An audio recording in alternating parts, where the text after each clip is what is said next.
Assalamualaikum warahmatullahi wabarakatuh. Halo semuanya, perkenalkan nama aku Rofi Azin Mulyani. Ini adalah tugas video sejarah peradaban Islam klasik. Selamat menyaksikan.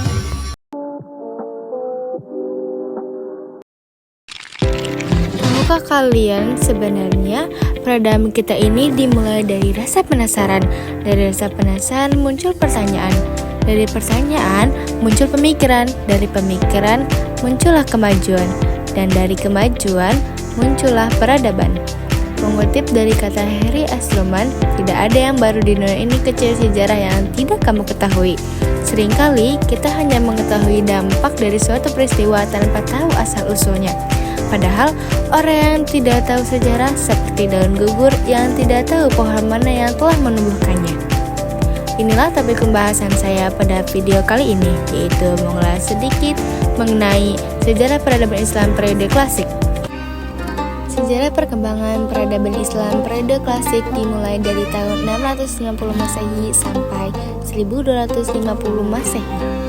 Masa ini dimulai sejak kepemimpinan Rasulullah sampai pada pertengahan dinasti Abbasiyah. Periode ini merupakan periode peradaban Islam yang tertinggi dan mempunyai pengaruh terbesar. Era ini adalah masa kemajuan, keemasan, dan kejayaan Islam. Periode ini terbagi menjadi dua fase. Yang pertama, fase ekspansi, integrasi, dan pusat kemajuan.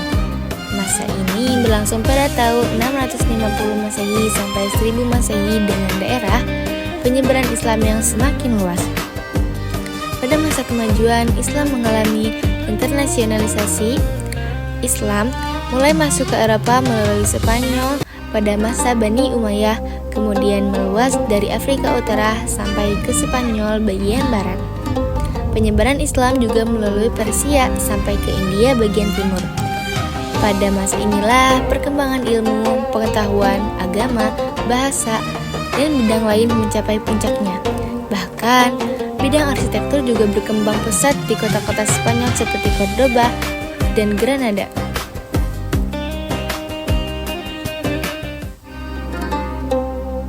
Sejumlah ulama besar juga bermunculan pada fase ini, antara lain ulama di bidang ilmu akidah, ilmu fikih, dan ilmu tasawuf. Kemajuan Islam pada masa klasik disebabkan oleh beberapa faktor, yaitu semangat para pejuang Islam baik pada masa Rasulullah sampai Khalifah Abbasiyah yang benar-benar menyadari pentingnya menyampaikan dakwah Islam, sehingga kekuasaan Islam berkembang luas ke berbagai penjuru dunia.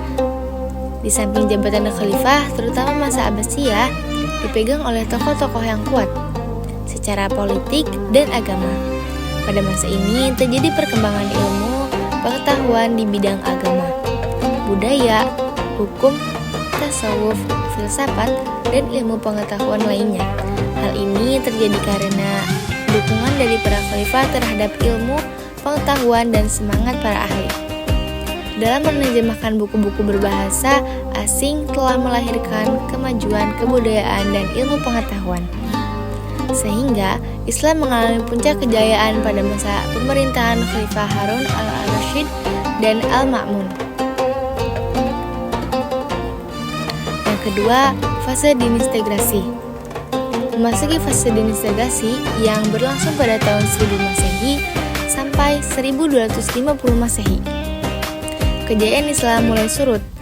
Hal ini disebabkan oleh hancurnya kota Baghdad yang menjadi salah satu kota dengan ilmu pengetahuannya yang maju, dirampas dan hancur karena serangan Hulagu.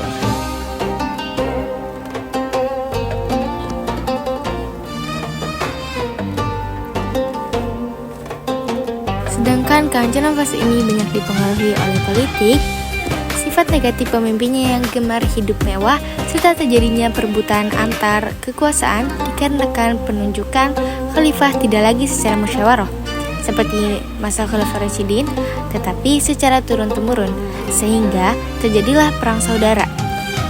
Di samping itu, luasnya kekuasaan Islam pada masa Abbasiyah juga menyulitkan komunikasi antar dinasti, sehingga dinasti-dinasti yang kecil banyak yang memperkuat diri sendiri dan memerdekakan diri dari kekuasaan Abbasiyah. bahkan ada yang merebut kekuasaan dari tangan Khalifah Abbasiyah. Dan seperti itulah kiranya sejarah peradaban Islam yang terjadi pada masa klasik. Dan seperti kata Profesor Hilman Farid, belajar dari masa lalu dan membentuk masa depan lebih baik. Sekian dan terima kasih. Wassalamualaikum warahmatullahi wabarakatuh.